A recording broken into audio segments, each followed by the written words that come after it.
Actually ఈ శాపం concept పెట్టిందే నీ గురించి, రచరవి గురించి. ఓకే, నా గురించి కాదు, రచరవన్ గురించే. ఏడే అన్నయ్య చాలా థ్యాంక్స్ అండి. ఫస్ట్ వైజయంతి మూవీస్కి చెప్పాలి.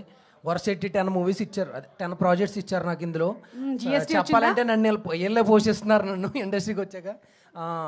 మన నాగి సార్కి కానీ, మన సింగీతం శ్రీనివాస్ సార్ పెద్ద ఆయనకి కానీ, ఆయన డైరెక్షన్లో చేయటం నా జన్మధన్యం అని చెప్పి బయట టాకు చాలామంది. ఒక హీరోతో వెళ్ళాను నేను సినిమాకి ప్రీమియర్స్, ఒక అతను కుళ్ళిపోయాడు నన్ను చూసి.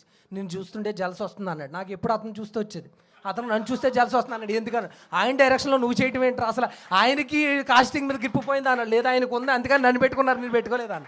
అది అంత సెకండరీ. నాగి సార్కి మన సంకల్ప్ గారు, అతను కూడా నాగి సార్లో మంచి గొప్ప డైరెక్టర్ అవుతాడు ఫ్యూచర్లో. కెమెరామెన్ గారు చెదగొట్టేశారు.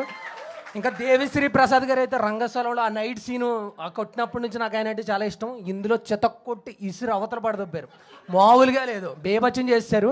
ఈయనైతే సేమ్ సింగర్లా పాడారండి. గురువు గారు యాస్టి సింగర్లా పాడారు, ఈయనైతే అన్నప్పుడల్లా థియేటర్లో అరుస్తున్నారు. నేను అన్నాను ఆయన ఏంటి గూగుల్ పే కింద చేశాడు, ఎందుకు అలా అరుస్తున్నారంటే ఆయనకి వీళ్ళకి సంబంధమే లేదంట. కుర్రోళ్ళు ఎదర బెంచుల మీద కూర్చొని ఇష్టం వచ్చినట్టు అరుస్తున్నారు ఆయన మాటలకి. కట్ చేశారా?